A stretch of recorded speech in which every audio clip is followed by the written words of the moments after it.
경비실 유리 진열장 속 작은 금반지를 본 순간 정옥의 심장이 멈춘 듯 고동을 멈췄습니다. 가운데 작은 하트 모양 조각, 양옆에 섬세한 덩굴 무늬까지 모든 것이 똑같았습니다. 그럴 리가 없어. 그럴 리가. 세상에 남아있을 리가 없는데. 떨리는 손으로 유리를 잡으며 부정하려 했지만 40여 년 전 기억이 선명히 되살아났습니다. 현우가 나타나 자신의 주머니에서 똑같은 반지를 꺼내는 순간 정욱의 온몸에 전율이 흘렀습니다. 신기하지 않으세요? 저도 똑같은 반지를 가지고 있어요. 어머니 말씀으로는 세상에 하나밖에 없는 사연이 있는 반지라고 하셨어요. 정욱의 가슴 속에서 40여 년간 잠들어 있던 희망이 깨어나기 시작했습니다. 47살이에요. 계산이 정확히 맞아떨어지는 순간 운명을 확신하게 되었습니다. 이미란이에요. 저는 이현우고요. 꿈에도 그리던 그 이름이 현실이 되어 돌아왔습니다.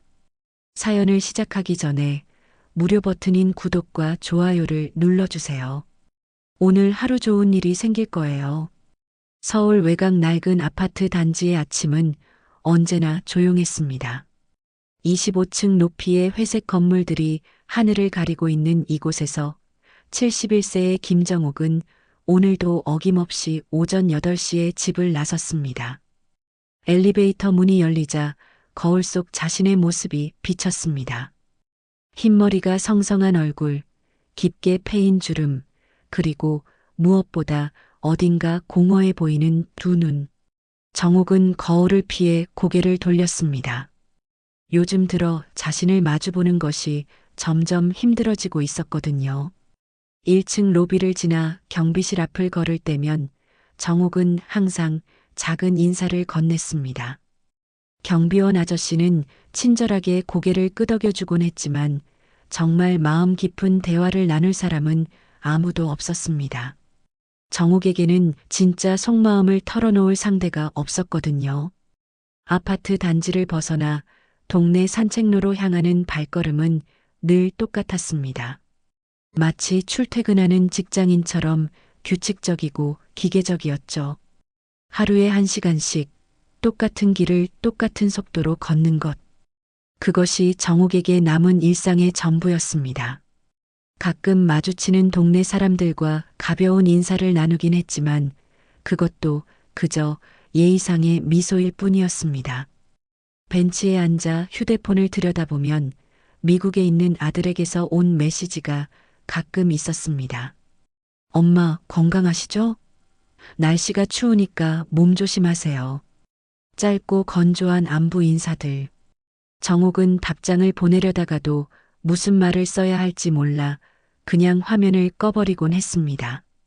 아들에게도 차마 말하지 못한 비밀이 있었거든요. 남편이 떠난 지도 벌써 3년이 흘렀습니다. 마지막 순간까지도 남편은 정옥에게 미안하다는 말을 남기지 못했죠. 아니, 정확히 말하면 정옥 역시 남편에게 진짜 하고 싶었던 말들을 끝내 하지 못했습니다. 그 비밀스러운 이야기를 가슴 깊은 곳에 묻어둔 그 무거운 짐을 말이죠. 오후가 되면 정옥은 다시 집으로 돌아와 텔레비전 앞에 앉았습니다. 드라마를 보다가도 뉴스를 보다가도 문득문득 마음이 어딘가로 떠나곤 했습니다. 40여 년 전 25살이었던 자신의 모습으로 말입니다. 그때는 모든 것이 희망차고 아름다웠죠. 그때 정옥에게는 진심으로 사랑하는 사람이 있었습니다. 함께 맞췄던 작은 금반지, 손을 잡으며 걸었던 한강변 산책로, 그리고 마지막 작별 인사. 언젠가 다시 만날 수 있을 거야. 이 반지가 우리를 다시 이어줄 거야. 첫사랑이 남긴 마지막 약속이었죠. 하지만 세상은 젊은 연인들에게 너무 잔혹했습니다. 저녁 시간이 되면 정옥은 혼자 밥을 차려 먹었습니다. 혼밥이 익숙해진 지 오래였지만 가끔 숟가락을 들다가도 눈물이 났습니다. 이렇게 혼자 늙어가는 것이 이렇게 외로울 줄은 정말 몰랐거든요. 때로는 아무도 자신을 기억하지 않는 것 같아 무서워지기도 했습니다. 침대에 누워 천장을 바라보는 깊은 밤이 가장 힘들었습니다. 어둠 속에서 정옥은 서랍 깊숙한 곳에 숨겨둔 작은 상자를 떠올렸습니다. 그 안에는 40여 년 전 첫사랑과 맞췄던 금반지가 들어 있었죠. 아무도 모르는 비밀이었습니다. 정옥은 속으로 중얼거렸습니다. 나는 잊고 산 줄 알았다. 하지만 가슴 깊은 곳엔 늘 그 아이가 있었다. 그 아이. 25살에 낳았지만 품에 안아보지도 못한 채 세상에 내보낸 그 작은 생명. 정옥이 평생 가슴에 묻고 살아온 가장 아픈 비밀이었습니다. 40여 년이 지난 지금도 밤마다 정옥을 괴롭히는 그리움이었죠. 그 아이는 지금 어디서 어떻게 살고 있을까요? 혹시 자신을 원망하고 있지는 않을까요? 며칠이 지난 어느 화요일 아침이었습니다. 정옥은 평소와 같이 산책을 마치고 아파트 로비로 돌아오는 길이었습니다. 경비실 앞을 지나가려던 순간 유리문에 붙어 있는 작은 종이 한 장이 눈에 들어왔습니다. 분실물 보관 중 마이너스 금반지. 정옥의 발걸음이 멈췄습니다. 심장이 갑자기 빨라지기 시작했죠. 혹시나 하는 마음에 경비실 문을 살짝 열고 안을 들여다보았습니다. 경비원 아저씨는 자리에 없었고 책상 위 작은 유리 진열장만이 조용히 놓여 있었습니다. 진열장 안에는 몇 가지 분실물들이 정리되어 있었습니다. 지갑, 열쇠고리, 그리고 그 순간 정옥의 숨이 멎었습니다. 유리 너머로 보이는 작은 금반지 하나. 언뜻 보기에도 예사롭지 않은 디자인이었습니다. 정옥은 떨리는 손으로 유리에 얼굴을 가까이 댔습니다. 그 반지의 모양새가, 그 섬세한 조각 패턴이 어디서 본 듯 너무나 익숙했습니다. 아니, 익숙한 정도가 아니었습니다. 정확히 똑같았거든요. 그럴 리가 없어. 그럴 리가. 정옥은 중얼거리며 고개를 저었습니다. 하지만 아무리 부정하려 해도 그 반지는 분명히 40여 년 전 자신이 첫사랑과 함께 맞췄던 커플링과 똑같은 디자인이었습니다. 가운데 작은 하트 모양 조각, 양옆으로 뻗어나간 섬세한 덩굴 무늬까지도 말이죠. 정옥의 머릿속이 하얗게 변했습니다. 세상에 이런 우연이 있을 수 있을까요? 아니면 정말로. 어머님, 무슨 일이시오? 갑자기 들린 목소리에 정옥은 깜짝 놀라 뒤를 돌아봤습니다. 경비원 아저씨가 커피를 들고 들어오고 있었습니다. 아, 아니에요. 그냥 분실물 공고를 보고 있었어요. 아, 저 반지 말씀이시군요. 어제 한 젊은 분이 가져오셨어요. 본인 것은 아니고 놓고 간 사람을 찾고 있다고 하더라고요. 정옥의 심장이 더욱 빨라졌습니다. 놓고 간 사람을요? 네. 그 청년 말로는 며칠 전 아파트 놀이터에서 한 중년 여성분이 벤치에 앉아 계셨는데 그분이 일어나시면서 반지를 떨어뜨리신 모양이에요. 부르려고 했는데 너무 빨리 가셔서 못 불렀다고 하더군요. 정옥은 순간 기억이 났습니다. 며칠 전 놀이터 벤치에서 잠시 쉬었던 일 말이죠. 그때 손목에 끼웠던 팔찌가 벤치 모서리에 걸려서 애를 먹었던 기억이 있었습니다. 그런데 참 신기한 일이 그 청년이 하는 말이 자기도 똑같은 반지를 가지고 있다고 하더라고요. 그래서 혹시 그분과 관련이 있는 반지가 아닐까 해서 더 찾고 싶어 하는 것 같았어요. 경비원의 말을 들으며 정옥은 온몸이 얼어붙는 것을 느꼈습니다. 똑같은 반지를 가지고 있다고? 이런 일이 정말 일어날 수 있는 걸까요? 40여 년의 세월을 건너서 이렇게 운명적인 만남이 기다리고 있었던 걸까요? 그 청년분은 언제 다시 오신다고 하셨나요? 내일 저녁에 다시 온다고 했어요. 혹시 어머님 것이 맞다면 찾아가시면 되고요. 참, 그 청년 이름이 현우였나? 이현우였던 것 같아요. 정옥은 그 이름을 들은 순간 가슴이 철렁 내려앉았습니다. 현우. 그 이름이 왠지 낯설지 않았거든요. 마치 어디선가 들어본 것 같은 느낌이었습니다. 집으로 돌아가는 길, 다리에 힘이 들어가지 않았습니다. 엘리베이터 안에서도 복도를 걸으면서도 머릿속엔 온통 그 반지와 현우라는 이름 생각뿐이었습니다. 집에 도착하자마자 정옥은 안방 서랍장으로 달려갔습니다. 제일 아래 서랍, 오래된 옷가지들 사이사이에 숨겨둔 작은 보석함. 떨리는 손으로 뚜껑을 열었지만 그 안은 비어 있었습니다. 어디 갔지?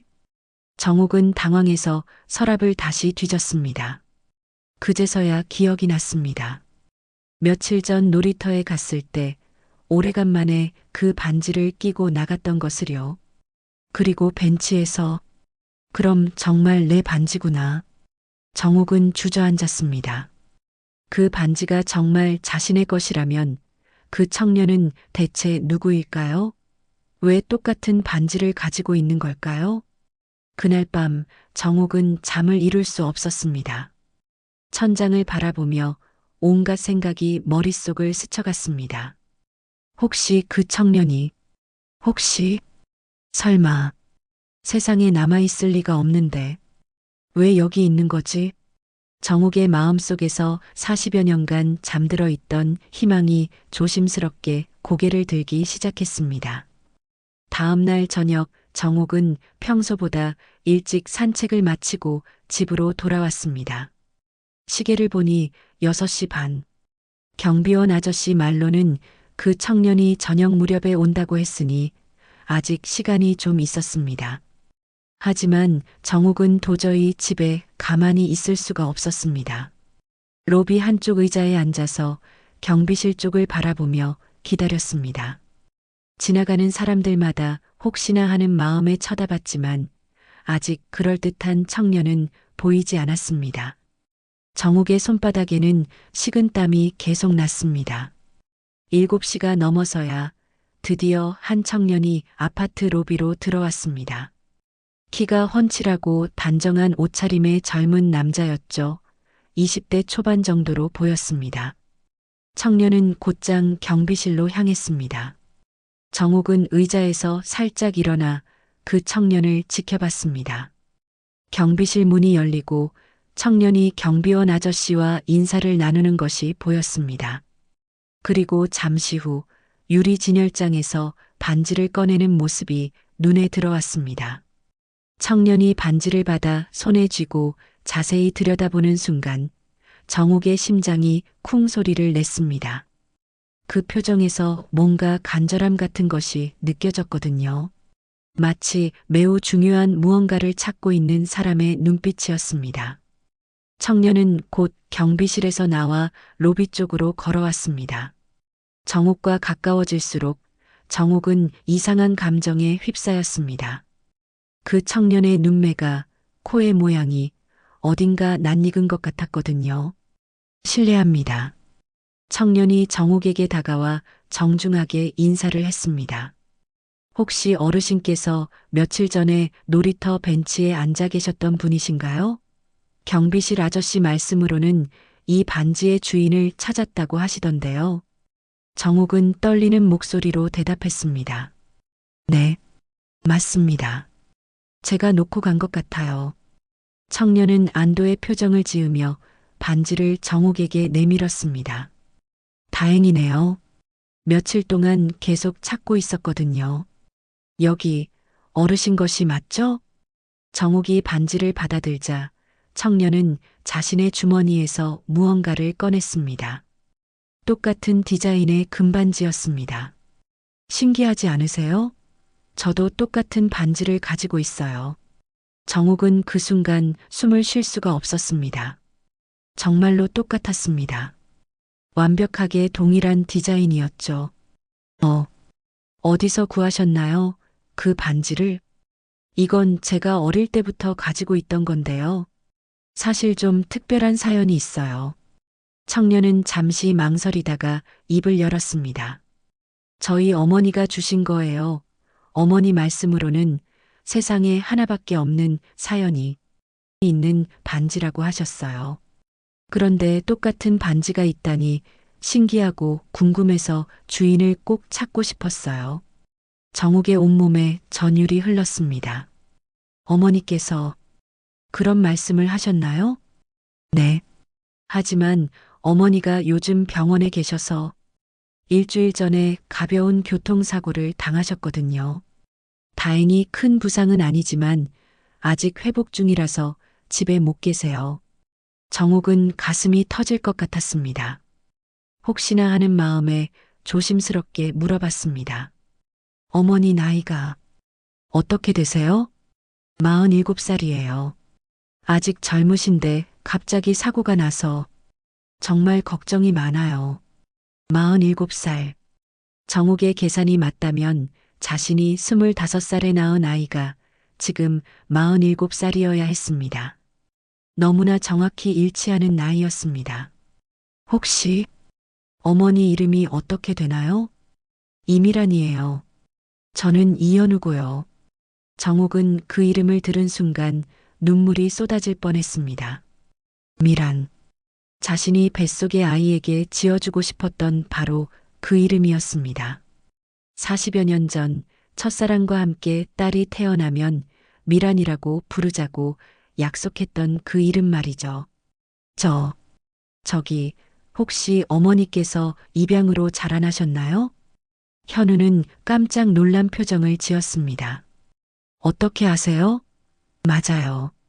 어머니는 어릴 때 입양 가정에서 자라셨어요. 친부모님에 대해서는 거의 말씀을 안 하셨거든요.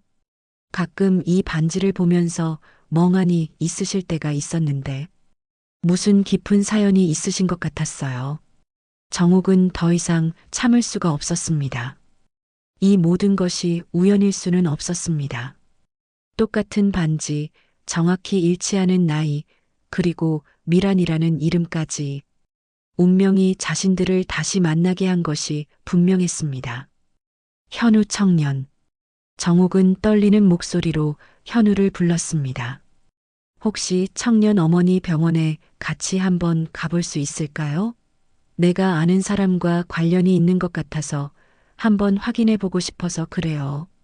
현우는 의아한 표정을 지었지만 정욱의 간절한 눈빛을 보고 고개를 끄덕였습니다. 물론이죠. 내일 저와 함께 병원에 가시겠어요?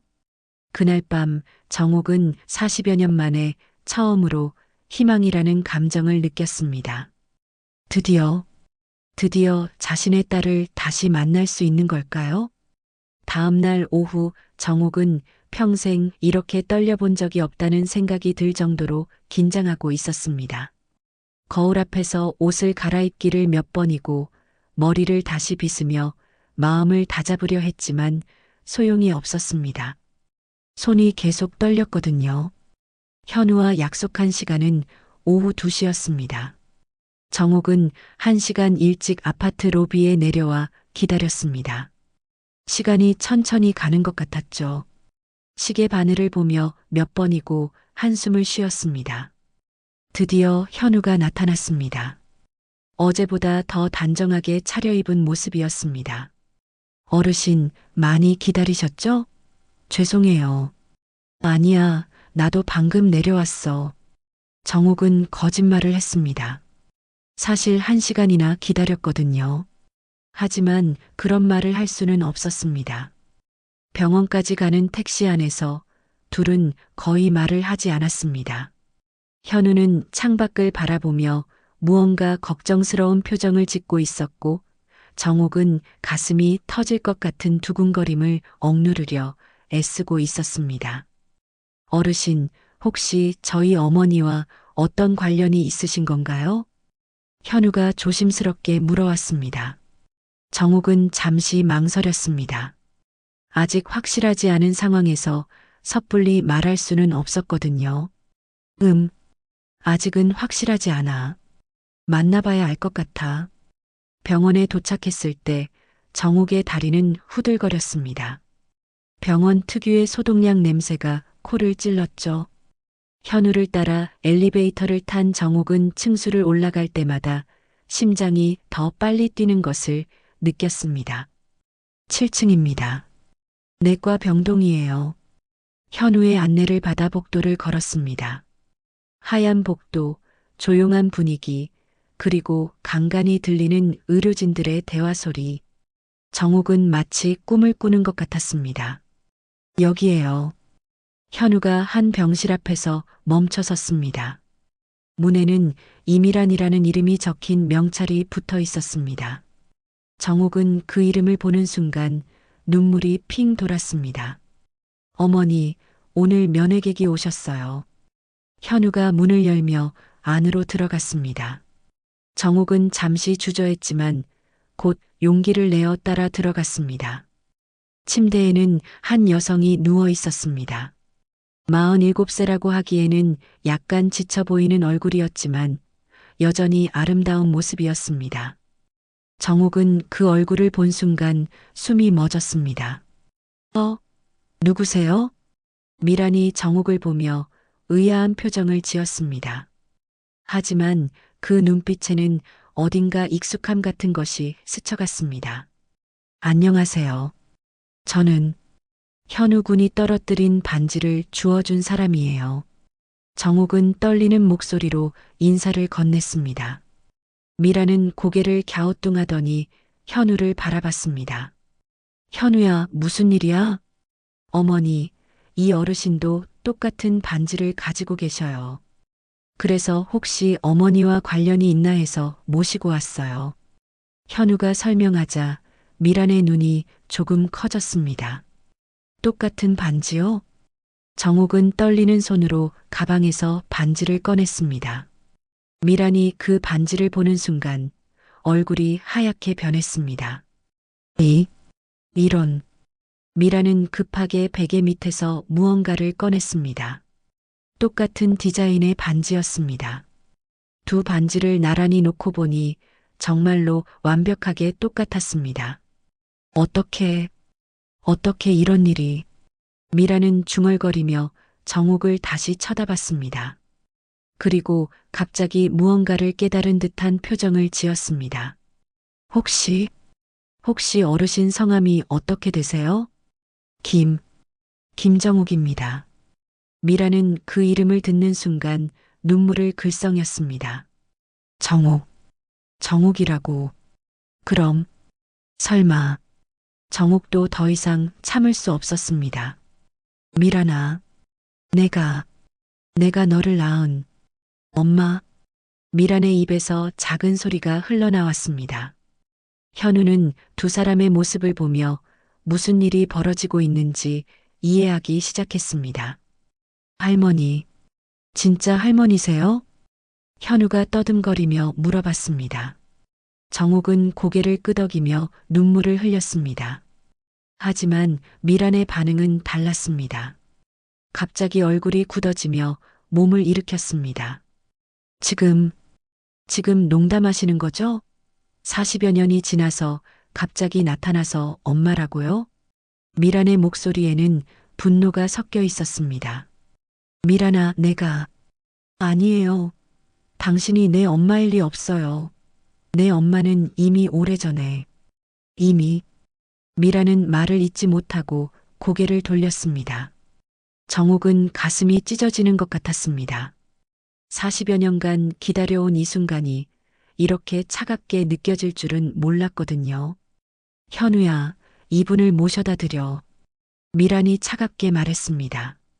현우는 당황한 채로 정옥과 미란을 번갈아 바라봤습니다.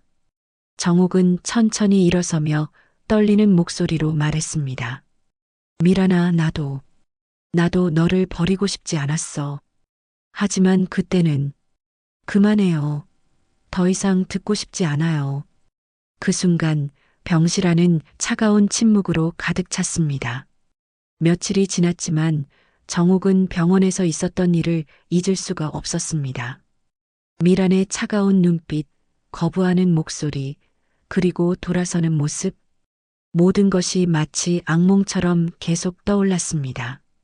밥맛도 없고 잠도 제대로 오지 않았죠. 그런데 오늘 아침 현우에게서 전화가 왔습니다.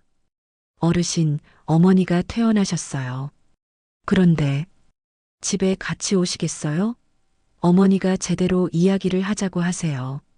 정욱은 망설였습니다. 며칠 전 미란의 반응을 생각하면 다시 만나는 것이 좋을지 확신할 수 없었거든요.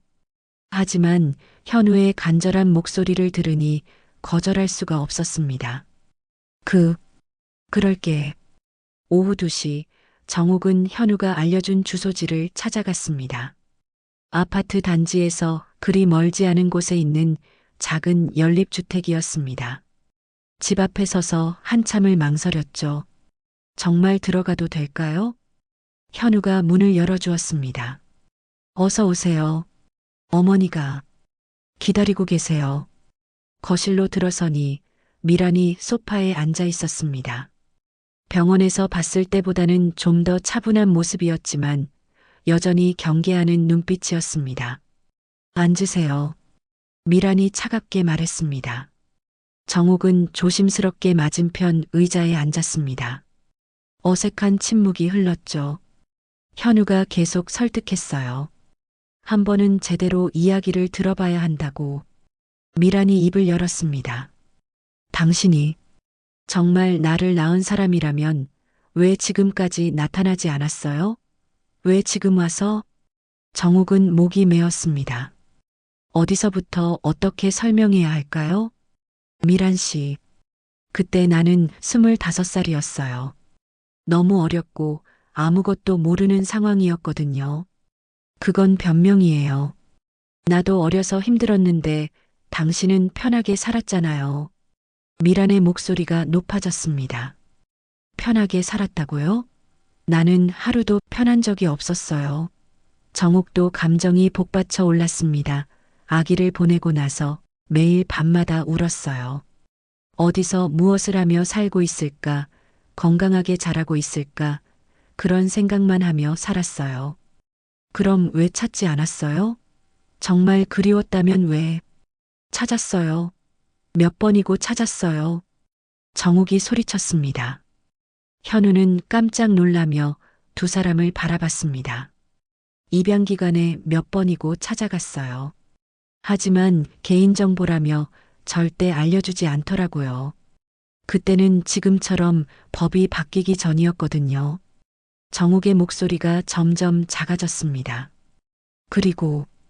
그리고 아이 아버지는 어디 갔는지도 몰라서 혼자서는 키울 자신이 없었어요. 아버지요? 미란이 눈을 크게 떴습니다. 아이 아버지는 내가 임신한 사실을 알고 떠났어요.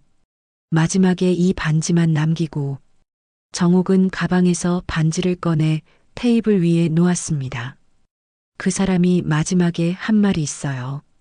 언젠가 같은 반지를 가진 아이가 나타난다면 그건 우리의 핏줄이다라고. 미라는 자신의 반지를 꺼내 정욱의 반지 옆에 놓았습니다. 똑같은 반지 2개가 나란히 놓여 있는 모습이 신기했습니다. 그럼 내 친아버지는? 모르겠어요. 이름도 가짜였을지도 몰라요. 그때는 그런 시대였거든요. 현우가 조심스럽게 입을 열었습니다. 어머니, 어르신도 어머니만큼 힘드셨던 것 같은데. 현우야, 넌 조용히 있어. 미란이 현우를 제지했습니다. 그리고 다시 정욱을 바라봤습니다. 나는 평생 버려진 아이라고 생각하며 살았어요. 입양 가정에서 사랑받고 자랐지만 마음속 깊은 곳에는 항상 상처가 있었어요. 미란의 목소리에 눈물이 섞였습니다. 특히 현우를 낳고 키우면서 어떻게 자식을 버릴 수 있는지 이해할 수 없었거든요. 정욱은 무릎을 꿇고 미란 앞으로 갔습니다. 미란 씨, 미안해요. 정말 미안해요. 나도 어떻게 해야 할지 몰랐어요. 일어나세요. 미란이 펄쩍 뛰며 소리쳤습니다. 지금 와서 무슨 소용이에요? 나는 이미 부모라는 단어조차 싫어졌어요. 입양가정 부모님만이 내 진짜 부모예요. 그 순간 현우가 두 사람 사이에 섰습니다. 어머니, 어르신, 그만하세요. 현우의 눈에도 눈물이 맺혔습니다. 어머니는 어르신을 원하지 않을지 몰라도 저는 할머니가 있었으면 좋겠어요. 저한테서 할머니를 빼앗지 마세요. 미라는 현우의 말에 당황했습니다. 정옥 역시 현우의 간절한 목소리에 마음이 아팠습니다. 현우야, 어머니, 어르신이 어머니를 버린 게 아니라 어쩔 수 없었던 것 같은데, 이제라도 가족이 되면 안 돼요? 현우는 두 사람의 손을 잡으려 했습니다. 우리 가족이잖아요. 하지만 미라는 손을 뿌리쳤습니다. 가족? 40여 년 동안 남남으로 살았는데 갑자기 무슨 가족이야? 그 순간 방 안은 깊은 침묵에 휩싸였습니다. 세 사람은 서로를 바라보며 각자의 마음을 정리하고 있었습니다. 그날 이후로 일주일이 흘렀습니다. 정옥은 미란의 집을 나온 뒤 한 번도 연락을 하지 않았습니다. 미란 역시 마찬가지였죠. 오직 현우만이 가끔 정옥에게 안부 전화를 걸어왔습니다. 어르신, 어머니가 요즘 많이 힘들어하세요. 현우의 목소리에는 걱정이 가득했습니다. 나도 마찬가지야, 현우야. 어떻게 해야 할지 모르겠어. 정옥 역시 지난 일주일간 잠을 제대로 이루지 못했습니다. 미란의 차가운 말들이 계속 귓가에 맴돌았거든요. 40여 년 동안 남남으로 살았는데 갑자기 무슨 가족이야. 그 말이 가장 마음에 상처가 되었습니다. 어르신, 저 혼자라도 가끔 뵐 수 있을까요? 현우의 제안에 정옥은 잠시 망설였습니다. 미란이 싫어할 것이 분명했거든요. 현우야, 내 어머니가 싫어하실 텐데. 어머니는 마음이 복잡하실 뿐이에요. 시간이 지나면 달라질 거예요. 현우의 말에는 간절함이 있었습니다. 정옥은 결국 고개를 끄덕였습니다. 며칠 후 현우가 정옥의 집을 찾아왔습니다. 손에는 작은 꽃다발을 들고 있었죠. 어르신 댁에 처음 와보는데 정말 깔끔하게 사시네요. 혼자 살다 보니 별로 어지를 일도 없어. 정옥은 현우에게 차를 대접하며 말했습니다. 현우는 거실을 둘러보다가 벽에 걸린 오래된 사진 하나를 발견했습니다. 어르신, 이 사진 속 분이? 아, 그건 내 외할아버지야. 정옥의 목소리가 작아졌습니다. 현우는 사진을 자세히 들여다봤습니다. 어머니와 닮으셨네요. 특히 눈이. 그래, 나도 그렇게 생각했는데. 잠시 침묵이 흘렀습니다. 현우가 조심스럽게 입을 열었습니다. 어르신, 어머니 이야기 좀 더 해주세요. 어머니가 어렸을 때 어떤 아이였는지. 정옥은 당황했습니다. 미란을 키워본 적이 없는 자신이 무슨 말을 할 수 있을까요? 현우야, 나는 내 어머니를 키워본 적이 없어. 태어나자마자 보내버렸거든. 그래도 뱃속에 있을 때의 기억이라도. 현우의 간절한 눈빛을 보니 정옥은 마음이 아팠습니다. 그때 나는 내 어머니에게 미안한 마음뿐이었어. 매일 뱃속의 아이에게 미안하다고, 엄마가 되어줄 자격이 없다고 그렇게 말했지. 정옥의 눈에 눈물이 맺혔습니다. 하지만 동시에 너무 사랑했어. 아직 세상에 나오지도 않은 아이를 이렇게 사랑할 수 있다는 게 신기할 정도였지. 현우는 정옥의 말을 조용히 들었습니다. 그런데 왜 키우지 않으셨어요? 이 질문은 정옥이 40여 년간 스스로에게 던져온 질문이기도 했습니다. 현우야, 그때는 지금과 달랐어. 미혼모에 대한 시선도 차갑고 경제적으로도 너무 어려웠어. 25살의 어린 나 혼자서 아이를 키운다는 건 상상할 수 없는 일이었거든. 지금 생각해도 그게 맞는 선택이었다고 생각하세요? 현우의 질문은 예상치 못한 것이었습니다. 정옥은 한참을 생각했습니다. 모르겠어. 정말 모르겠어. 만약 그때 키웠다면 내 어머니가 지금보다 더 힘든 삶을 살았을지도 모르거든. 입양 가정에서 사랑받고 자란 게 더 나은 선택이었을지도. 하지만 어머니는 평생 상처를 안고 사셨어요. 현우의 말이 정욱의 가슴을 찔렀습니다. 나도 평생 상처를 안고 살았어. 매년 내 어머니 생일이 되면 어디선가 촛불을 혼자 켜놓고 울었거든. 그때 현우의 휴대폰이 울렸습니다. 미란에게서 온 전화였습니다. 어머니? 네, 지금 어르신 댁에 있어요. 네, 지금 오신다고요? 현우가 전화를 끊고 당황한 표정을 지었습니다.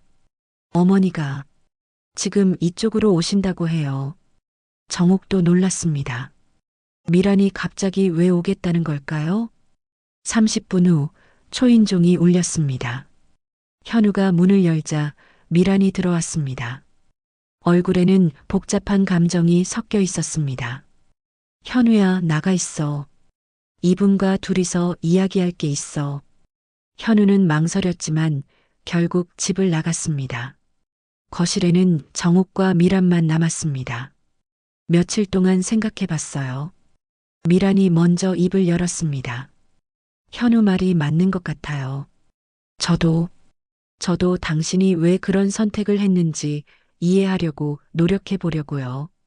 정욱은 미란의 말에 가슴이 뛰었습니다. 하지만 미란의 목소리가 다시 차갑게 변했습니다. 하지만 아직은 당신을 받아들일 수 없어요. 너무 오랜 시간이 흘렀거든요. 정욱의 희망은 다시 산산이 부서졌습니다.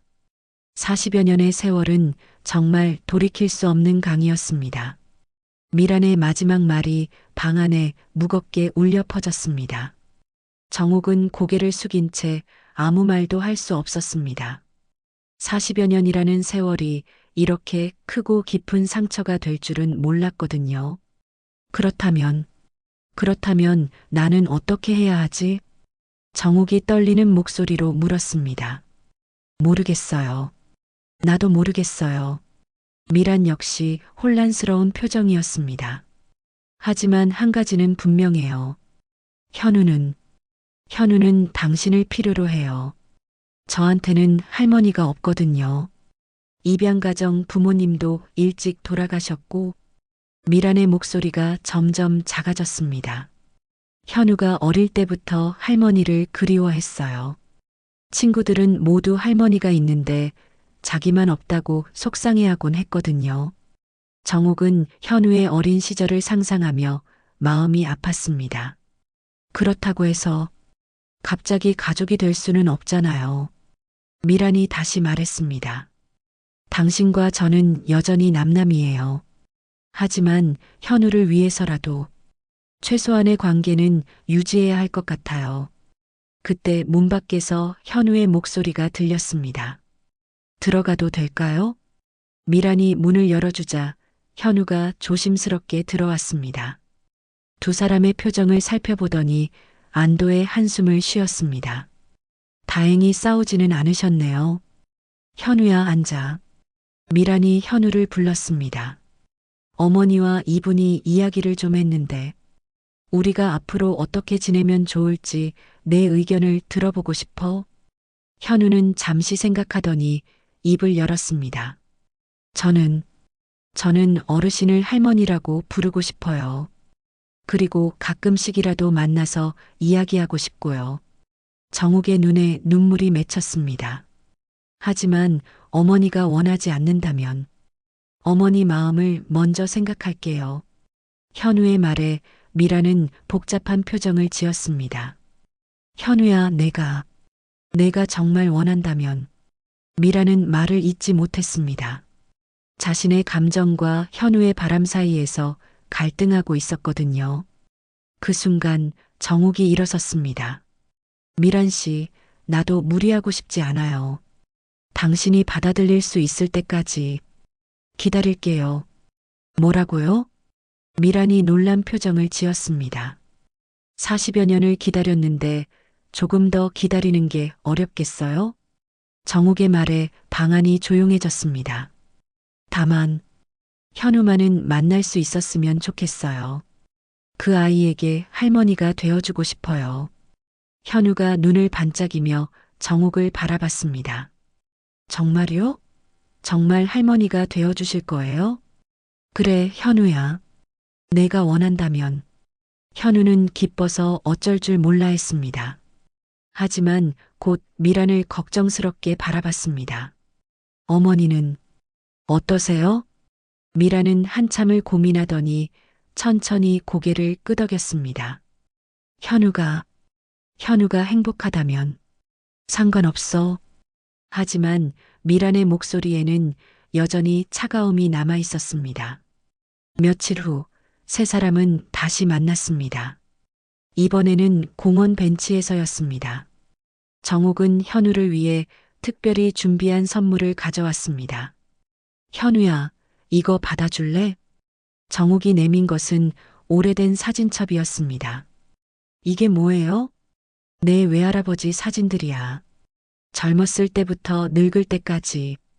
현우는 사진첩을 조심스럽게 넘겨봤습니다.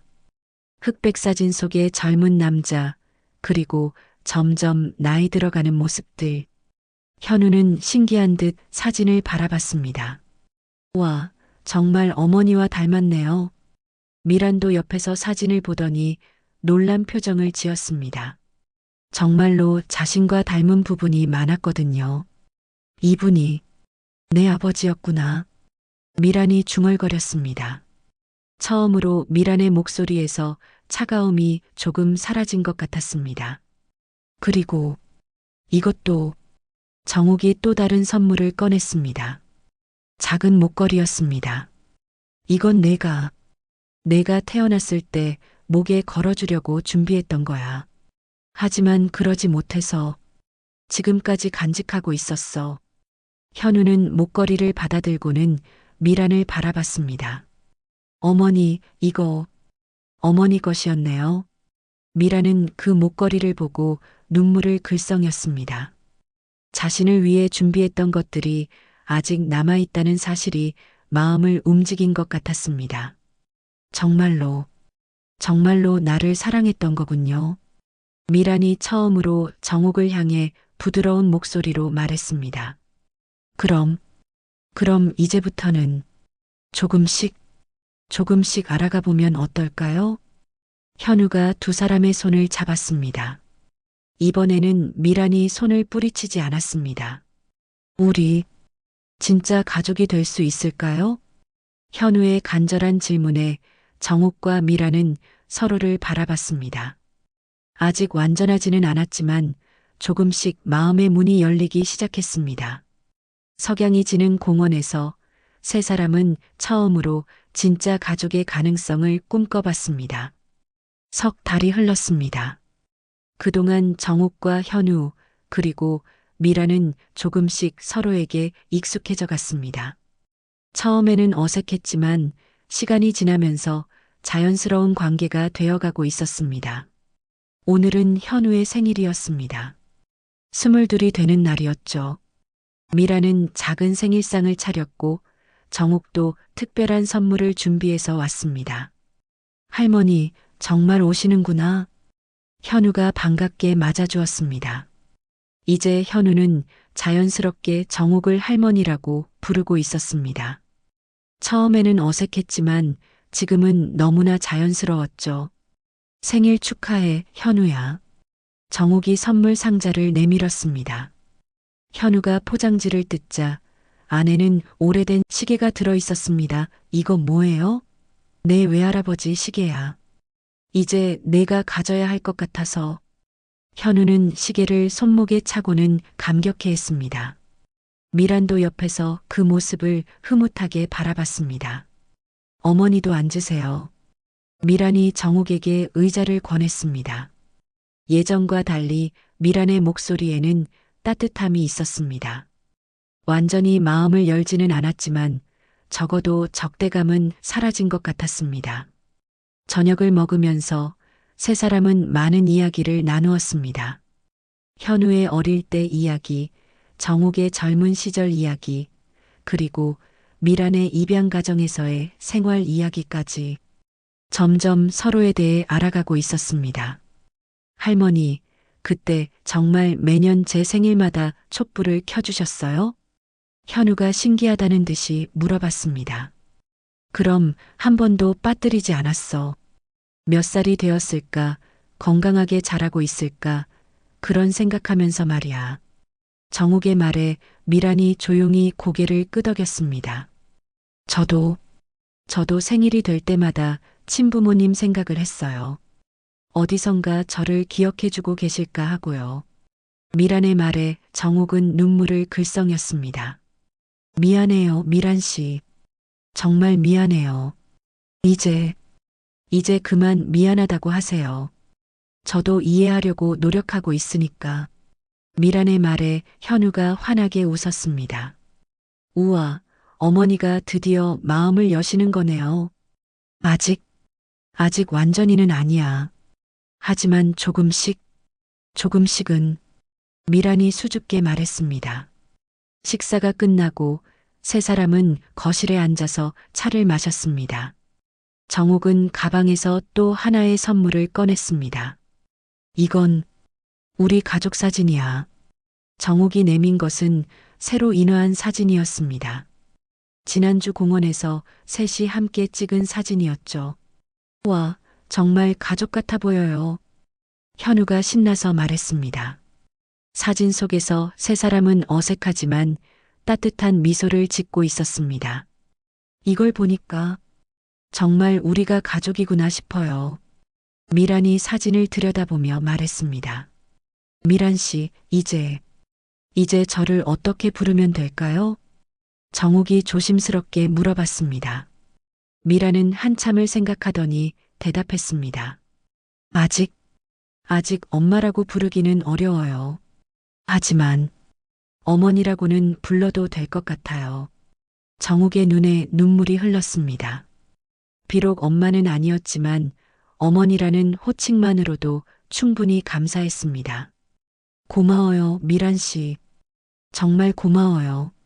현우가 두 사람을 번갈아 보며 활짝 웃었습니다. 이제 정말 완전한 가족이네요. 할머니, 엄마, 그리고 저. 그날 밤 정욱은 집으로 돌아가는 길에 경비실 앞을 지났습니다. 석 달 전 운명적인 만남이 시작된 그곳이었죠. 경비원 아저씨가 반갑게 인사했습니다. 어머님, 요즘 많이 밝아 보이시네요. 그런가요? 네, 예전보다 훨씬 생기가 넘치세요. 정욱은 미소를 지었습니다. 정말로 그런 것 같았습니다. 40여 년간 가슴에 묻어두었던 짐을 내려놓으니 마음이 한결 가벼워진 것 같았거든요. 집에 도착해서 정욱은 서랍에서 2개의 반지를 꺼냈습니다. 자신의 것과 미란의 것. 이제는 2개가 아니라 하나였습니다. 가족이라는 이름으로 다시 하나가 된 것이죠. 정욱은 창밖을 바라보며 속으로 중얼거렸습니다. 나는 늦게야 알았구나. 반지는 단순한 장식이 아니었어. 그것은 다시 이어진 우리의 운명이었어. 밤하늘의 별들이 유독 밝게 빛나고 있었습니다. 마치 새로운 시작을 축복해주는 것 같았죠. 40여 년의 기다림 끝에 정욱은 드디어 진짜 가족을 되찾았습니다. 완전한 화해는 아니었지만 이제 시작이었습니다. 앞으로 더 많은 시간을 함께 보내며 진짜 가족의 의미를 만들어 나갈 것입니다. 정욱에게는 그것만으로도 충분한 행복이었습니다. 세월이 빼앗아간 시간들을 이제부터라도 사랑으로 채워나갈 수 있을 테니까요. 소중한 시간을 함께 해주셔서 감사합니다. 구독과 좋아요는 영상 제작에 큰 힘이 됩니다.